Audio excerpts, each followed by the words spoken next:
우리가 자주 애용하는 스타벅스. 당신에게 스타벅스는 어떤 이미지를 가지고 있나요? 요즘 스타벅스는 텀블러 권장, 종이 빨대 사용, 리유저블 컵 등 환경 친화적인 모습들을 보여주고 있습니다.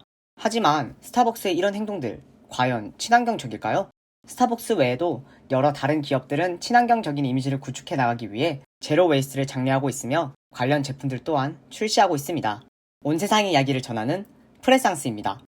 그렇다면 제로 웨이스트란 무엇일까요? 제로 웨이스트는 환경을 보호하기 위해 쓰레기 배출량을 줄이는 캠페인으로 참여 자체만으로도 환경오염을 막을 수 있고 많은 사람이 참여할수록 더 큰 효과를 볼 수 있습니다. 여기서 잠깐, 기업이 추진하는 제로 웨이스트는 모두 친환경적일까요? 아닙니다. 친환경이 아니지만 기업의 이익을 위해 친환경인 것처럼 홍보하는 이른바 위장 환경주의를 나타내는 그린워싱.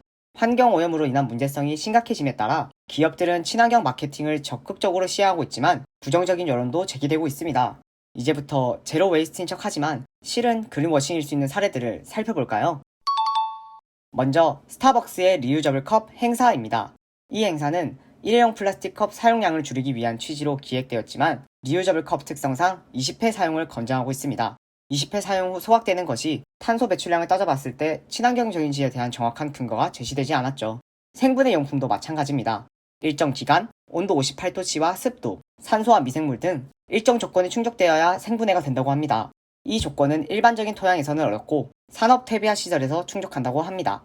조건에 충족한 토양이 없기에 우리가 친환경적이라고 생각해 구매했던 생분해 용품 역시 쓰레기로 파묻히게 되죠. 오히려 구매를 부추겨 쓰레기를 늘게 만들 뿐입니다. 게다가 생분해 플라스틱도 결국 플라스틱이기 때문에 석유로 만들어지고 이 과정에서 탄소 배출이 늘어날 수밖에 없습니다. 화석연료 사용을 줄인다는 측면에서 플라스틱 사용을 줄여야 하는데 생분해 플라스틱도 석유 소비를 계속 늘리고 있죠. 우리가 친환경적이라 생각했지만 아닌 제품들이 정말 많은 것 같죠? 그리고 이보다 더 중요한 것이 있습니다. 바로 재활용을 하는 건데요. 우리가 쓰레기를 처리하는 방법은 크게 매립, 소각, 재활용 세 가지가 있습니다. 우리나라는 쓰레기 매립지 부족과 환경오염 문제로 환경 정책이 재활용에 집중되어 있는 편이라고 합니다. 문제는 우리가 만들어내는 쓰레기가 급격하게 늘어나고 있는데도 쓰레기 재활용률이 높지 않다는 점입니다. 우리가 만들어내는 쓰레기가 100% 재활용된다면 쓰레기를 매립하거나 소각할 필요가 없습니다. 하지만 환경기사에 따르면 현실은 플라스틱의 경우 30% 정도만 재활용이 된다고 합니다. 즉 70%는 매립되거나 소각된다는 뜻입니다.